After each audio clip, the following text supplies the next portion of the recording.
Hi there. Happy New Year to you. Welcome to my last broadcast of 2016. Hope you've stayed with us on the Jim Brown USA website, my radio show over this past year. This is about my 10th year on the air.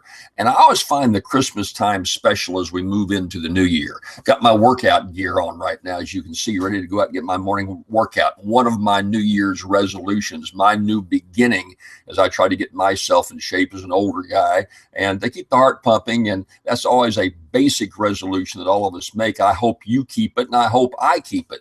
Let me tell you why I think this year is so special. I always have loved the trilogy of second comings or second chances in our lives that starts with Thanksgiving and ends in New Year, gives us the third chance in New Year. And I'll tell you what I mean. You know, Thanksgiving is a very special time. We remember and honor the pilgrims who made their way to this country. They were looking for a second chance. They were looking for an opportunity to begin again, to have a renewal. And I think that's the beginning of this very interesting, complex, and challenging season of the second chances, beginning at Thanksgiving. And of course, there's Christmas. The fact that Jesus Christ died on the cross to give us a second chance, to give you and I a second chance, the second point of that whole flow. I wrote a column last week, hope you get a chance to take a look at it, about the wonderful Christmas story, my favorite, The Christmas Carol by Charles Dickens. A marvelous focus on second chances. Ebenezer Scrooge was a really despicable character who cared nothing about anybody else. His partner, Jacob Marley, comes back from the dead and is given his time to try to let Scrooge know about the mistake Marley made in not allowing to do a lot better in his life. And so Scrooge is given a second chance in The Christmas Carol. By the way, interesting, Charles Dickens wrote that under his name, Charles Dickens. For many, many years, he wrote under the name of Boz. I studied Dickens when I went to Cambridge University over in England.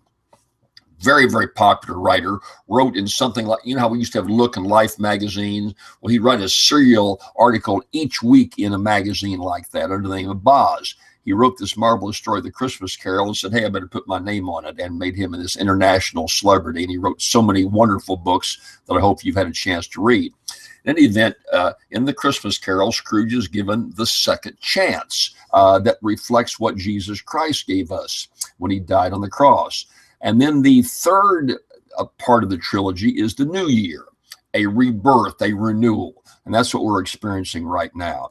And I hope you will take the time to reflect with your family. I'm hoping to do the same thing. I'm going to write to all my kids and talk to them personally about the importance of second chances. I'm looking forward for a second chance for me as I get a little older. Things I want to do in the coming year. My priorities, I've written them all down. Get myself in better shape. Do a lot more good in my community than maybe I've had a chance to do in this past year or two.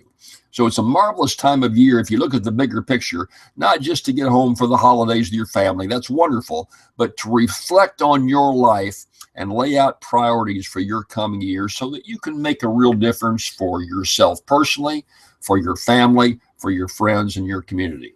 I hope you and your family have a happy new year. Hope you enjoy yourselves. I'll be with all my family in the Mississippi Gulf Coast. And wherever you are, hope you enjoy yourselves. We'll look forward to talking again in 2017. Again, happy new year and take care.